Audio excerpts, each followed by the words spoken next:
आप देख रहे हैं गौरी किरण और मैं अभी सिवान जिला के भगवानपुर प्रखंड में जो कि कृषि विज्ञान केंद्र है, राजेंद्र कृषि विज्ञान, उनके हमारे साथ सीनियर रिसर्च फेलो हैं शिवम चौबे जी। तो और ये रिसर्च किए हैं मौसम अनुकूल जो कृषि हो रहा है हमारे देश में। भारत कृषि प्रधान देश है और विशेष ये बताएंगे अपने बारे में, और ये मतलब कृषि में क्या कर रहे हैं, कौन सा अनुसंधान कर रहे हैं, इसके बारे में ये स्वयं बताएंगे विस्तार रूप से। तो सर आप यहाँ रिसर्च सीनियर रिसर्च फेलो हैं और अनुसंधान कर रहे हैं कृषि आधारित खेती पे। तो हमारे दर्शकों को बताएं, क्योंकि आज परिवर्तन प्रति वर्ष क्लाइमेट चेंज हो रहा है। जहाँ बारिश नहीं होनी थी वहाँ बारिश हो रहा है, जहाँ बारिश होनी थी वहाँ बारिश नहीं हो रहा है। तो इस पर आप बताएं कि बिहार के खासकर किसानों के लिए आप क्या कर रहे हैं। धन्यवाद आपका। और मैं डॉक्टर शिवम चौबे, वरिष्ठ अनुसंधानकर्ता जलवायु अनुकूल कृषि कार्यक्रम, कृषि विज्ञान केंद्र भगवानपुर हाट, सिवान, डॉक्टर राजेंद्र प्रसाद केंद्रीय कृषि विश्वविद्यालय पूसा समस्तीपुर के अंतर्गत संचालित होता है। जैसा कि आपने बहुत अच्छा प्रश्न पूछा कि मौसम में जो निरंतर परिवर्तित हो रहा है, बदलते मौसम परिवेश में हमको खेती की कैसे तमाम जो अवसरों चुनौतियों को सामना करना पड़ रहा है, उसके लिए बिहार सरकार द्वारा वित्त पोषित परियोजना जलवायु अनुकूल कृषि कार्यक्रम, जो कि बिहार सरकार के द्वारा वित्त पोषित है और बिहार के सभी जिले में विभिन्न यूनिवर्सिटियों के माध्यम से केवीके के तरफ से संचालित हो रहा है। इसमें हम थोड़ा सा बताना चाहेंगे आपको कि सिवान जिला भी अपना उसमें चयनित है और इसमें 5 जिला के 5 गांवों को चयनित किया गया है, जिसमें कि एक मॉडल के रूप में ये 5 गांव कार्य कर रहा है। इसमें कृषि विज्ञान केंद्र, विश्वविद्यालय एवं विभिन्न जैसे बोरलांग इंस्टीट्यूट ऑफ साउथ एशिया हो गया, बीएयू साबौर है, और भी विभिन्न तरह के जिस आईसीआर का कैंपस है पटना, सारे लोग मिलकर कार्य कर रहे हैं। तो इसमें हम लोग क्या करते हैं कि सर्वप्रथम जो 5 गांव का चयन है, इसमें तीनों सीजन में अपना खेती के खरीफ, रबी और जायद तीनों सीजन में हम लोग इसमें किसान को टेक्नोलॉजी डिमॉन्स्ट्रेशन करते हैं उनके यहाँ, और अपने यहाँ भी लॉन्ग टर्म ट्रायल लगा के उनको कैपेसिटी डेवलपमेंट के लिए दिखाते हैं। तो अभी बात करेंगे हम लोग खरीफ फसल की। खरीफ फसलों में हम लोग इस परियोजना के माध्यम से 5 गांव में 595 एकड़ का टारगेट जो हम लोगों को विश्वविद्यालय की तरफ से मिला है, इसको हम लोग टेक्नोलॉजी डिमॉन्स्ट्रेशन कर रहे हैं। इसमें हमारा धान है, धान की फसल को लगाना है। धान की फसलों में आप देख रहे हैं कि जैसे अभी बारिश से बहुत दिक्कत हुआ, किसानों को बहुत समस्या करना पड़ा, सूखे जैसी स्थिति का, बहुत कम लोग धान लगा पाए इस बार। तो हम लोग उस टेक्नोलॉजी में अपने धान की सीधी बुआई, डायरेक्ट सीडेड ऑफ राइस, वो टेक्नोलॉजी हम लोगों ने किसानों के फील्ड पे लगाया और उसमें किसान लगाए। और अभी भी वो जैसे बारिश अभी आप देख रहे हैं कि हाल फिलहाल में बारिश हो रही है, तो ये बारिश उनके लिए एकदम अमृत का काम कर रही है। इससे उस फसलों का एकदम बहुत अच्छा ग्रोथ होगा और वो निश्चित रूप से फसल आगे हो जाएगी। फिर उसमें हम लोग एक टेक्नोलॉजी देते हैं धान की फसल में, अल्टरनेट ड्राइंग एंड वेटिंग।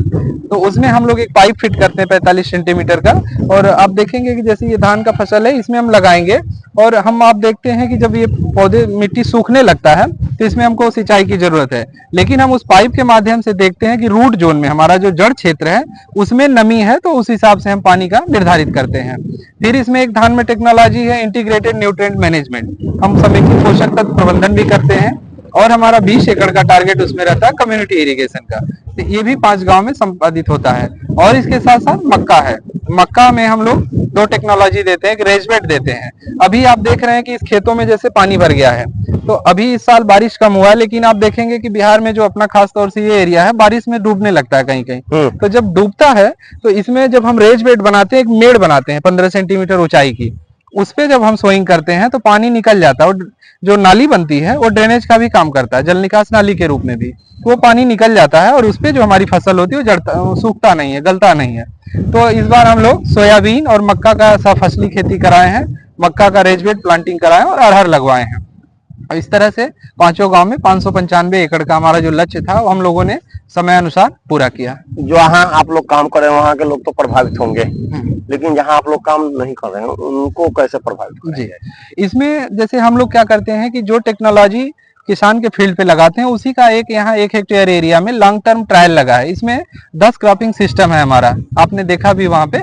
उसको हम लोग किसानों को, जो जैसे एक सियारे विलेज है और जो नॉन सियारे 5 गांव के अलावा जो दूसरा विलेज है, उसके किसानों को हम लोग विभिन्न माध्यमों से, जैसे आत्मा के तरफ से हो गया, जिला कृषि के हो गया, या अपने केवीके के तरफ से हम लोग उनको बुलाते हैं और यहाँ उनको एक ट्रेनिंग देते हैं, दिखाते हैं और टेक्नोलॉजी का डिमॉन्स्ट्रेशन कराते हैं कि आप देखिए। और सियारे विलेज पे भी आत्मा की तरफ से अभी या तो सिवान में बहुत, बिहार के अदर जिले से भी इस परियोजना के माध्यम से किसानों को एक दूसरे जिले से दूसरे जिले में, केवीके से केवीके में ले जाके दिखाया जाता है और उसका क्या रिजल्ट आ रहा है वो भी हम लोग किसानों को दिखाते हैं। तो हम उनके कैपेसिटी डेवलपमेंट के लिए निरंतर काम कर रहे हैं। कहने का मतलब है कि मौसम चाहे जो भी हो, भोजन की तो जरूरत पड़ेगी, उसको देखते हुए आप लोग काम कर रहे हैं जी।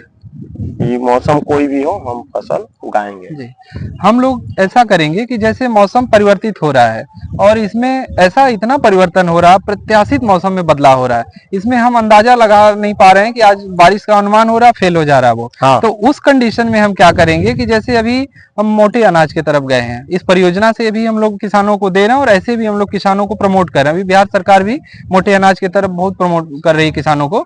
तो उसमें हम लोग ये करते हैं कि किसानों को मिलेट्स लगवा रहे हैं ज्यादा से ज्यादा।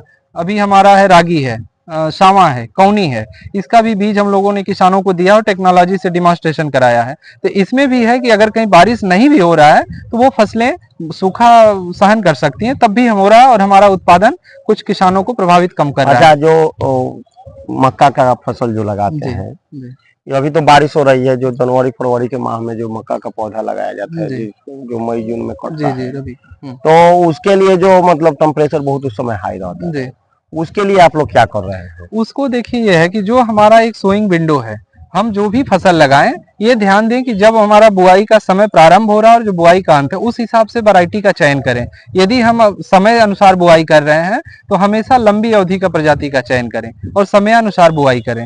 यदि हम गेहूं के सीजन में, रबी की सीजन में बात करें, तो उसमें जो हमारा टाइम है सोइंग विंडो का, उसको जरूर ध्यान दें। यदि हम मान लीजिए किसी कारण से लेट बुआई करना चाह रहे हैं, हमारे पास नई संसाधन उपलब्ध हो पा रहा है, तो हम जो भी वैरायटी का चयन करेंगे किसी भी फसल में, तो लेट वैरायटी का प्रजाति लेंगे। हम जब भी स्रोत हमारा जो भी जहां से खरीदना है, गवर्नमेंट से, प्राइवेट एजेंसी से, तो हम बताएंगे कि हमको इस डेट पे लगाना और उस हिसाब से अपना चयन करके वैरायटी को लगाएंगे, तभी उससे अच्छा हमारा उत्पादन प्राप्त होगा। तो हमारे साथ है केवीके के senior research fellow Shivam Chaube ji, और आप लोग भी कमेंट करके बताएं कि मौसम अनुकूल कृषि में और क्या परिवर्तन किया जा सकता है और क्या बदलाव किया जा सकता है।